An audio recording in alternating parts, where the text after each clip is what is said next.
Comment est-il possible de concevoir que les dieux, qui ont ordonné si bien les choses et avec tant d'amour pour l'humanité, n'aient oublié qu'un seul point, à savoir que ces quelques hommes qui ont été complètement bons, qui furent en quelque sorte presque toute leur vie en commerce étroit avec la divinité, qui sont entrés le plus avant dans sa familiarité par leurs œuvres saintes et par leurs pieux sacrifices, ne reviennent plus à la vie une fois qu'ils sont morts et qu'ils s'éteignent à jamais.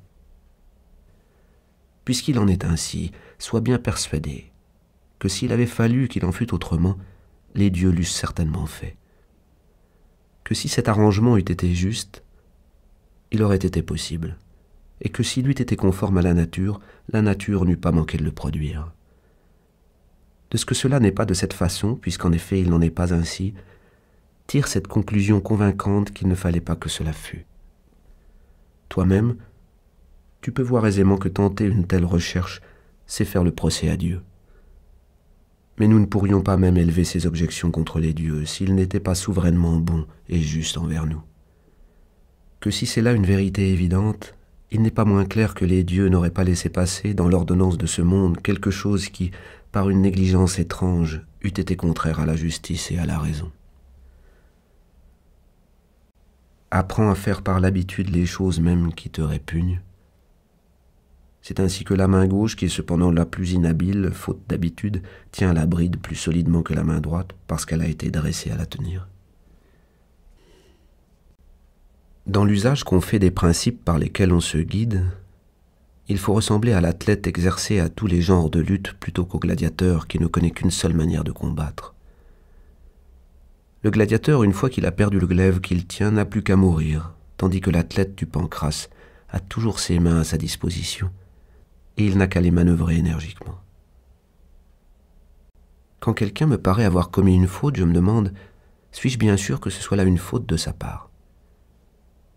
Et si de fait il est réellement coupable, je me dis, ne s'est-il pas déjà condamné lui-même? Alors c'est bien à peu près comme s'il s'était arraché les yeux de ses propres mains. Prétendre que le méchant ne fasse pas le mal, c'est comme si l'on prétendait que le figuier n'ait pas de sucre dans ses figues, que les enfants à la mamelle s'abstiennent de vagir, que les chevaux ne hennissent pas. C'est vouloir empêcher tant d'autres choses non moins nécessaires. Pouvait-on attendre autre chose d'un homme qui a une pareille complexion? Guéris donc cette complexion même si tu es si habile. Si la chose n'est pas convenable, ne la fais pas. Si elle n'est pas vraie, ne la dis point. Que ce soit toujours là tes motifs d'agir. Si l'on te demande « Où donc as-tu vu les dieux ?» et d'où as-tu appris leur existence pour les adorer comme tu le fais, réponds « D'abord les dieux sont visibles à tous les regards, et ensuite, sans avoir jamais vu mon âme, je ne l'en respecte pas moins.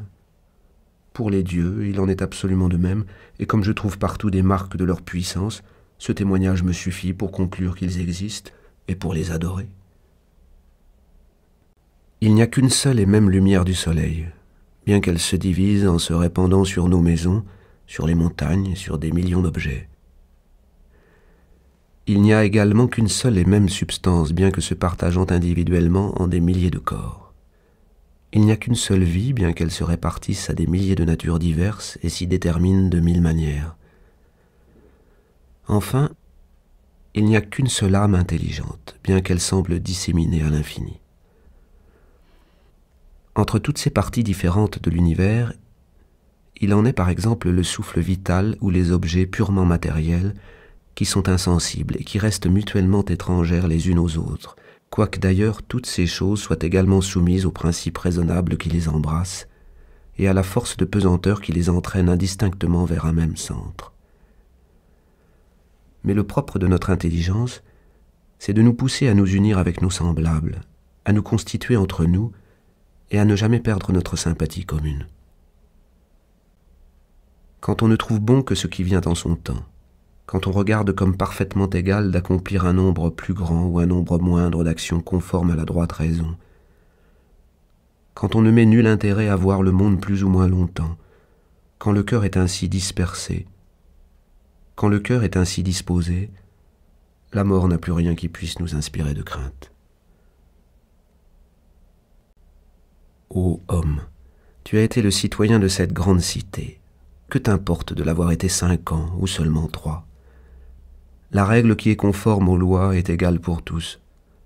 Dès lors, quel mal y a-t-il à ce que tu sortes de la cité, d'où t'éloigne non point un tyran, non point un juge inique, mais la nature même qui t'y avait introduit? Ce n'est qu'un acteur quittant la scène quand il reçoit congé du chef de la troupe qui le commandait. Mais je n'ai pas joué mes 5 actes, je n'en ai joué que 3. Tu les as bien joués. Et dans la vie, parfois, la pièce est complète avec 3 actes seulement, car celui-là marque le terme où tout est accompli, qui naguère avait décidé que des éléments seraient combinés, et qui décide aujourd'hui qu'ils seront dissous. Quant à toi, tu n'es pour rien ni dans un cas ni dans l'autre. Pars donc le cœur serein, car celui qui te délivre est plein d'une bienveillante sérénité.